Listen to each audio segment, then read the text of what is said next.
This gave us 528 seeds. If each seed gives 1 gourd, then that means that it would come right around to 278,000 seeds if we opened them up and took out all of them.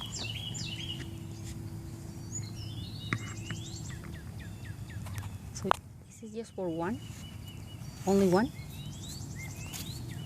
Only 1 gourd? Mm-hmm. How many more? Against how many seeds? 528 seeds in total from 1. And what is this? These are the ones that couldn't bake it, so these are like, How many? they're kind of young and They didn't probably mature? won't work. So Okay. there was a total of 40 of these. So in total, how many you have? 528 plus 40 would be 568. And if you planted all of them? If I planted every single one of these, and every single one makes 1, and then we open them up, and they all give this same amount, that would be 278,000 Just for one of these? from one of those. Wow, man. Thank you very much.